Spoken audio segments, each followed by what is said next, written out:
O tarifaço de Donald Trump contra o Brasil continua tendo impactos políticos para o governo federal. Uma pesquisa indica uma melhora nos índices do presidente Lula. Assunto para a repórter Valéria Luizetti. As últimas informações aqui no Jornal Jovem Pan. Como é que está a avaliação do petista? Bem-vinda, boa noite. Pois é, boa noite, Tiago, a todos que nos acompanham. Depois de algum tempo de queda, a pesquisa Quest que saiu hoje mostrou que parece que teve uma melhora aí em como as pessoas têm visto o governo Lula, o desempenho dele. Então, a desaprovação do governo Lula está atualmente, segundo a pesquisa, em 53%, uma queda de 4 pontos em relação ao levantamento anterior. E a aprovação do governo está em 43%. Também uma alta de 3 pontos em relação à pesquisa anterior. Lembrando que a margem de erro da pesquisa é de mais ou menos 2 pontos percentuais.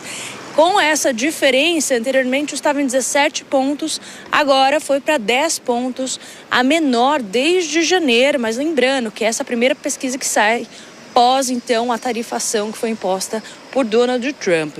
A pesquisa também mostra, Tiago, uma melhora entre alguns públicos estratégicos para Lula, como mulheres, católicos, moradores do Sudeste, pessoas com ensino superior e pessoas com renda entre 2 e 5 salários mínimos. Também houve um levantamento com relação à avaliação geral do governo, que também apresentou melhoras.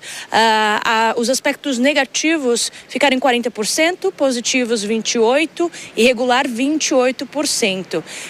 Comparando com o levantamento anterior, estava então negativo em 43%, positiva em 26%.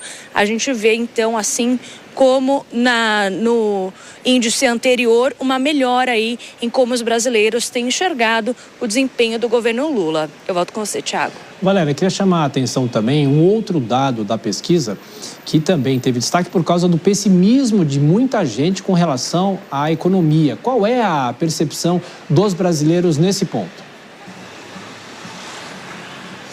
Pois é, a economia que tem sido uma preocupação bastante grande, nas últimas pesquisas, Tiago, apesar disso que eu trouxe agora, dessa melhora de como as pessoas têm visto o desempenho do governo Lula, houve uma piora da expectativa delas com relação à economia para os próximos 12 meses. Porque, pelo menos, para se ter uma ideia, acreditam que vai piorar, subiu de 30% para 43%, e acreditam que vai melhorar, caiu de 45% para 35%. A gente conversou mais cedo com o diretor estratégico Guilherme Russo da pesquisa Quest, que trouxe para a gente um pouco da perspectiva desse cenário. Vamos ouvir. A opinião pública tem sido já avaliando a economia de forma bastante negativa nos últimos meses, muito por conta da inflação que acaba corroendo o poder de compra dos brasileiros. Mas essa pesquisa, de certa forma, a gente sabe que o brasileiro também é muito otimista e tem uma perspectiva de que a economia vai melhorar.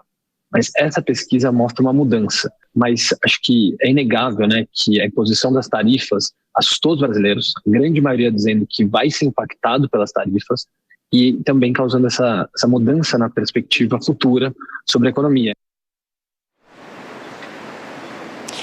E olha, Tiago, nessa conversa que nós tivemos com o Guilherme Russo, ele também trouxe um pouco do que tem influenciado, então, essa questão de como os brasileiros têm visto de uma forma melhor ou pior o governo Lula. E uma das perguntas que traz isso é de que pelo menos 53% dos entrevistados afirmaram que o Lula tem acertado ao anunciar uma tarifa de reciprocidade às tarifas impostas por Donald Trump, contra no 39% que afirmaram que ele pode ter errado, o que traz aí mais um ponto de discussão com relação a esse levantamento. Eu volto com você.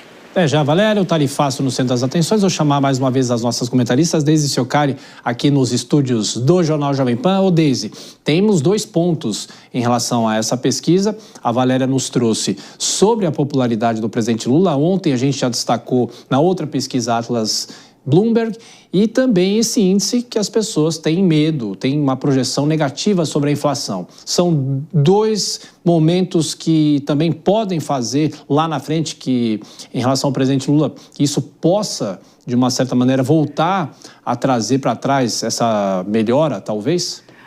Tem. Tiago, eu quero chamar aí a professora de Sociologia que fica palpitando para falar. A gente percebe como tem alguns pontos em comum nessa pesquisa e até nas nossas análises aqui, quando a gente vai falando. O medo. O inimigo comum externo, o medo da inflação, o medo daquele que vem de fora. A gente teve no Brasil, a Dora pode me ajudar a lembrar, mas a gente teve 2 crises externas que uniram o Brasil. Acho que em 1999, o Fernando Henrique Cardoso com a crise cambial e a Dilma Rousseff em 2011 com a crise das commodities. Isso acabou unindo o Brasil e dando uma sobrevida política para eles. Para os 2 presidentes, né? Mas é claro que só isso não adianta, né? Então é mais ou menos, é um comparativo com o que a gente está vendo com o presidente Lula agora, por isso essa pequena melhora na pesquisa, porque o que a gente vê aqui é um inimigo externo comum que está taxando o Brasil, isso causa um medo na população e aí obviamente o presidente Lula capitaliza isso como uma melhora na pesquisa, né? Então a gente tem essa coesão em torno de um inimigo externo, né? A economia ela segue ali como um fator moderado. E tem esse desafio da sustentabilidade do apoio, né? Agora a gente tem que ver como que ele vai capitalizar isso. Tem essa pista central para o presidente Lula agora é poder transformar essa crise que está girando em torno do Donald Trump agora em melhoras efetivas na economia, no agronegócio, e que os brasileiros comecem finalmente a sentir a melhora na mesa para ele poder efetivamente fazer com que esses números permaneçam crescendo. Ô, Dora, a Deise fala da crise lá dos anos 90, né? Eu lembro bem a crise do México, teve a crise da Rússia, a crise dos tigres asiáticos e essa do câmbio aqui no Brasil, não é? Não, pois é, foi uma crise atrás da outra. Fernando Henrique já entrou no governo enfrentando um cenário internacional muito adverso. Agora, eu queria falar sobre a pesquisa, porque o que me chamou a atenção foi justamente a melhora, porque os melhores índices aparecem exatamente naqueles estratos que tradicionalmente não gostam do Lula, não ficam do lado dele. Sudeste, que é São Paulo, Minas e Rio, Espírito Santo também, entre os de a faixa de renda média e não os mais pobres, entre os mais escolarizados, os de ensino superior completo, e ainda tem um dado, né? Entre aquelas pessoas que não se identificam como lulistas nem como bolsonaristas, também o crescimento foi muito expressivo, né? E o que isso indica, o que isso sinaliza? Que o reencontro do presidente Lula com índices mais confortáveis de popularidade pode estar exatamente no caminho do meio, mas isso vai depender da capacidade dele de saber reconquistar, se reaproximar do centro, que se afastou dele depois de ter garantido aquela vitória apertada que ele teve em 2022.